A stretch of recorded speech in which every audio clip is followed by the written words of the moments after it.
Maggie Sydenham has been many things in life, and that is not an exaggeration. By her own count, she has had well over 60 interesting jobs in her working life.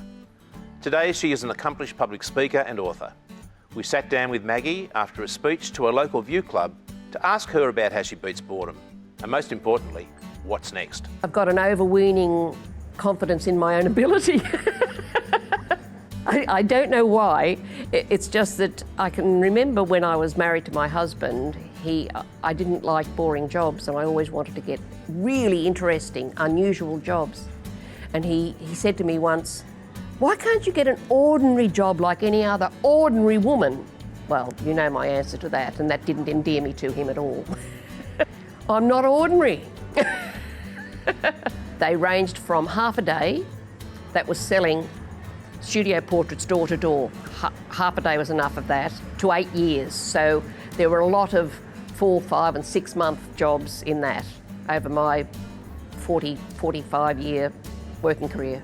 I was working in the arts as a director of the arts, in a department of sports, in a Conservative government, and I found that complaining never got anywhere. I am a visual artist. I do painting, drawing, I've done murals, and now I do these, and I do quick portraits as well.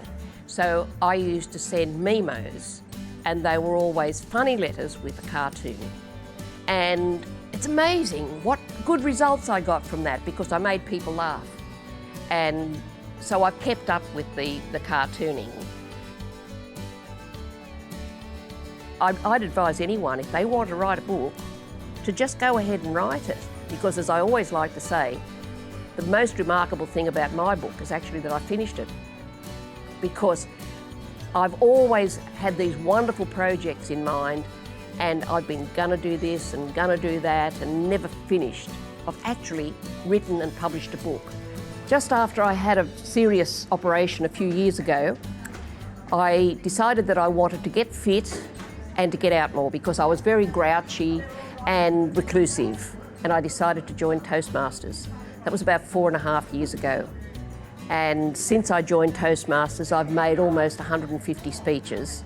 This is probably about my 151st that I've just done now.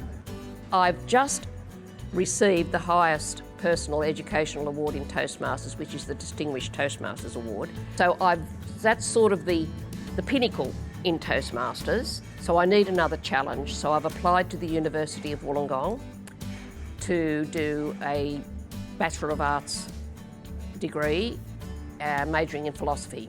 I did one unit, a university degree unit, when I was living in Darwin with my husband and 2 children, and I loved it. I really loved that study and seeking after knowledge. I started reading books by this Norman Doidge, The Brain That Changes Itself, that you can actually improve in old age. You can improve your brain. I don't think I'll ever stop learning until the day I die. And I'd advise anyone, the best thing that they can do is learn something that they never expected. If you're lousy at maths at school, learn maths. If you say you can't draw a straight line, go to life drawing classes. You always have to stretch your capabilities and your brain. And it works. I'm sure that I'm much more with it, and I think smarter now than I was 10 years ago. In fact, I never want to go back to 60 again. I'm really enjoying my 70s.